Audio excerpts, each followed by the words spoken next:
Bienvenidos a las recomendaciones de Metropolitan Comics. Hoy os traigo un manguita que me encanta, las adaptaciones de Planeta Cómic de H.P. Lovecraft de la mano del mangaka Go Utanabe, que yo no conocía a este autor, y a raíz un poco de todas estas adaptaciones, de estas novelas clásicas, de estas historias tan archiconocidas del maestro del terror de Lovecraft, pues me he ido cogiendo estos distintos trabajitos y Javi ha querido traeros aquí al canal de Metropolitan El color que cayó del cielo. Esta historia, como muchas otras, va a empezar un poco de forma bastante ambigua, con unas pequeñas páginas a color, como pasa muchas veces también en el manga, y el color tan importante, ¿no? Más que nunca en esta obra, este color tan extraño, tan ambiguo. Vemos un pozo que revienta, vemos como unas estampas un poco oníricas, extrañas, que no entendemos muy bien, una extraña forma humanoide y esa especie de energía que sale para arriba, y así da comienzo un poco ese prólogo que nos va a llevar un poco pues, a esta época en la que suelen ambientar las historias de Lovecraft, en la cual tendremos a este chico que tiene que ir a una zona bastante inhóspita, bastante recóndita, me parece que es en la región de Arkham, que es donde suelen suceder casi todas las historias de Lovecraft, donde vemos un poco pues todo ese pozo reventado, un poco unas tierras áridas, bastante hecha polvo, y él está mirando a ver de que van a montar un acueducto, van a montar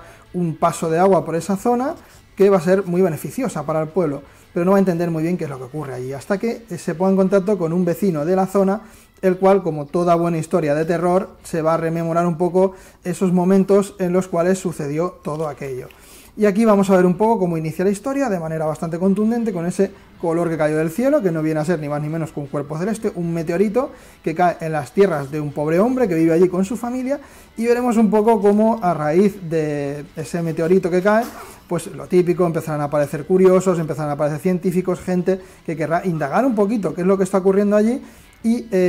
sin entrar mucho en detalles y dejaros ahí un poquito ese misterio para que vosotros descubráis la historia, si es que no habéis leído aún la historia real en la que se basa esto, en los relatos de Lovecraft, pues veremos cómo ese meteorito empieza a causar una serie de fenómenos extraños, unas luminiscencias, empieza a salir un olor nauseabundo de toda aquella zona, y empiezan a, como digo, ocasionarse unos fenómenos paranormales bastante extraños, y la cosa va a ir de menos a más, va a ir increciendo hasta el punto de que va a ser una locura lo que va a sucederle a esta familia.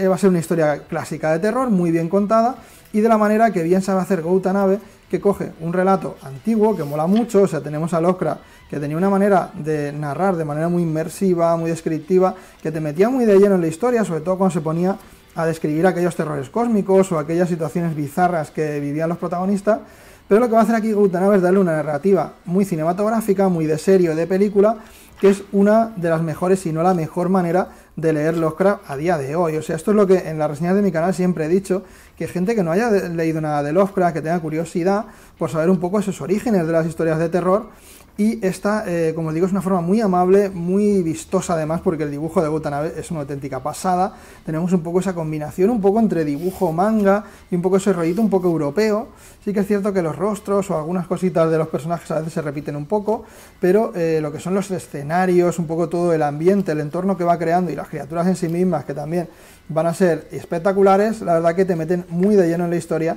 Y como os digo, he leído muchas otras adaptaciones de otros cómics de Lovecraft, algunas novelas ilustradas y demás, y yo creo que como lo hace Go Utanabe, no lo hace nadie. Así que si queréis, como os digo, adentraros en el terror cósmico, si queréis leer un cómic bastante interesante con todas esas, digamos, estructuras básicas de las historias clásicas de terror, pues esto es una muy buena opción. Si os gustó El color que cayó del cielo, yo os recomiendo mucho que le deis una oportunidad a La sombra sobre Innsmouth, que me parece el mejor trabajo de todos los que ha hecho Go Utanabe hasta la fecha. Tenéis muchas más obras recopiladas de estas adaptaciones que nos ha traído el planeta, como La llamada de Cthulhu, tenemos Las montañas de la locura, que es otra que también me encanta, y muchas otras pequeñas historietas cortas y distintas cositas que van a ir sacando. O sea, poco a poco van a ir adaptando todo, y como os digo, lecturitas de terror, con ese toque manga, con esa manera respetuosa de contar las historias de Lovecraft, y creando un poco una narrativa mucho más adaptada a los nuevos tiempos, un must-have dentro de los manguitas que podéis pillar hoy en día, y encima en este formato, tapita dura, que está bastante chulo. Así que nada, hasta aquí la reseñita de hoy. Veis, un buen like si os ha gustado, suscribiros si no estáis suscritos, y estar atentos a próximas recomendaciones de Metropolitan Comics. Hasta la próxima.